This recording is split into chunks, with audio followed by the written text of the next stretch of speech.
Ozzy Osbourne has lived a life filled with chaos, triumphs, addictions, and more controversies than most rock stars could ever imagine. But out of all the wild chapters in his long career, there's one tragedy that still brings him to tears decades later: the shocking and untimely death of his legendary guitarist, Randy Rhoads. Even more than 40 years after the fatal plane crash that claimed Rhoads' life in March 1982, Ozzy has openly admitted that the grief never left him. To this day, he describes Randy's death as the darkest moment of his life, one that still haunts his dreams and memories. This is the story of how Randy Rhoads changed Ozzy Osbourne's life, how one reckless decision led to disaster, and why Ozzy still carries the weight of his friend's loss. By the late 1970s, Ozzy Osbourne's career was hanging by a thread. After being fired from Black Sabbath in 1979 because of his worsening drug and alcohol abuse, Ozzy was drifting aimlessly, unsure if he had a future in music at all. But fate had other plans. When he began putting together a solo band, he auditioned guitarists. Among them was a young, skinny, classically trained guitarist from Los Angeles named Randy Rhoads. The moment Ozzy first heard him play, he knew Randy wasn't just good. He was extraordinary. Ozzy later recalled, "When Randy started to play, it was like a gift from God. I'd never heard anything like it." Randy was different from the typical heavy metal shredders of the time.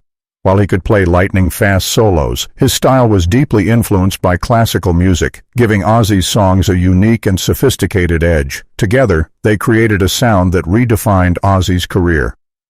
With Randy on guitar, Ozzy released two groundbreaking albums, Blizzard of Oz, 1980, and Diary of a Madman, 1981. Songs like Crazy Train, Mr. Crowley, and Flying High Again became instant classics thanks to Randy's distinctive riffs and solos. For Ozzy, Randy was more than a bandmate. He was a savior. The young guitarist not only revived Ozzy's career, but also gave him a renewed sense of purpose. Despite the age difference, Ozzy was in his early 30s, while Randy was only in his early 20s. The two quickly formed a brother-like bond.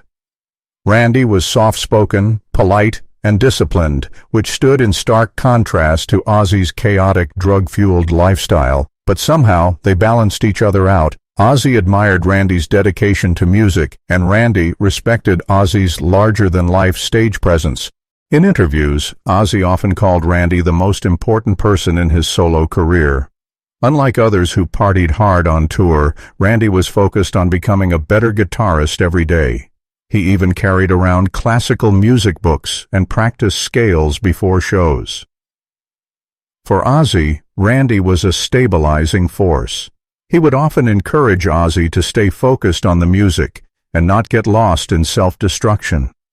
Their relationship was proof that opposites can attract and create magic together.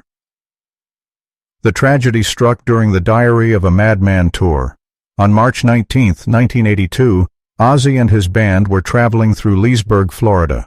They stopped at a small airfield to rest at a nearby mansion owned by their tour bus driver, Andrew Aycock. But Aycock, who also happened to be a licensed pilot with a troubled history, decided to take one of the planes parked at the airstrip for a joyride. Inside the plane were Randy Rhoads, tour seamstress Rachel Youngblood, and Aycock himself. According to reports, Aycock had been drinking and using cocaine the night before.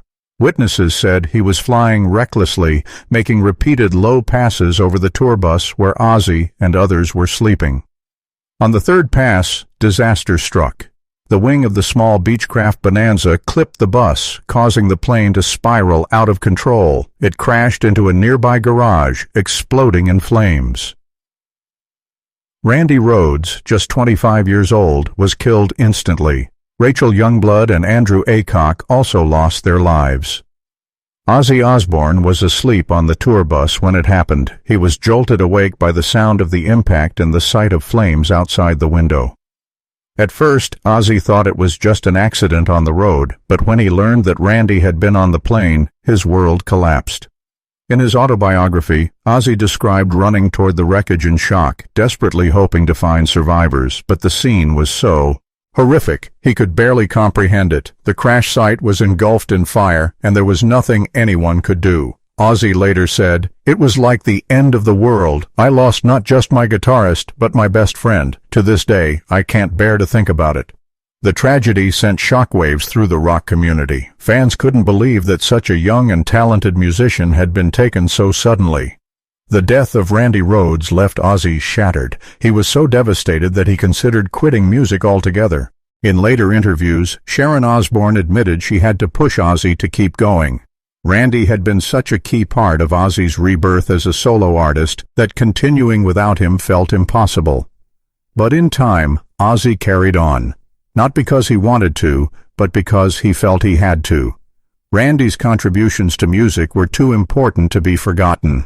Ozzy went on to work with other talented guitarists like Jake E. Lee and Zakk Wylde, but he often said that no one could ever truly replace Randy. His first 2 solo albums with Randy remained the foundation of his career. Even decades later, Ozzy admits he is still haunted by Randy's death. He has recurring nightmares about the crash and often finds himself imagining what could have been if Randy had lived. Ozzy once said in an interview, "Not a day goes by that I don't think about Randy. He was so talented, and he was only just beginning. Who knows what he could have achieved?" The pain runs so deep that Ozzy has often broken down in tears when talking about it. In one emotional moment on his reality show, The Osbournes, he admitted that Randy's death was the one wound that time could never heal. While Randy's career was tragically short, his impact was enormous. He inspired an entire generation of guitarists with his classical-influenced style, his precision, and his originality. Guitar magazines still rank him among the greatest guitarists of all time, despite the fact that he only appeared on 2 albums with Ozzy. His solos on Mr. Crowley and Crazy Train are considered some of the most iconic in rock history. In 2021, Randy Rhoads was posthumously inducted into the Rock and Roll Hall of Fame with the Musical Excellence Award, a long-overdue recognition of his genius. Ozzy, along with countless fans, celebrated the honor, but it was bittersweet.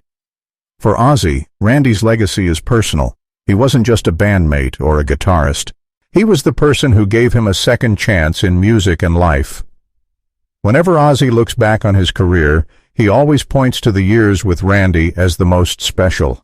Even though he achieved massive success later with albums like No More Tears and Osmosis, nothing compared to the magic of those early days. Without Randy, there would be no Ozzy Osbourne as you know him today. He saved me. Ozzy Osbourne has faced many struggles in life, addiction, health problems, and the ups and downs of fame. But no matter what he's endured, the memory of Randy Rhoads remains the most painful part of his story. More than 40 years later, Ozzy is still haunted by that March morning in 1982. He has carried the grief for decades, and even though the world remembers him as the Prince of Darkness, behind the persona is a man who lost his best friend in the most tragic way imaginable. Randy Rhoads may be gone, but for Ozzy Osbourne, his spirit is never far away.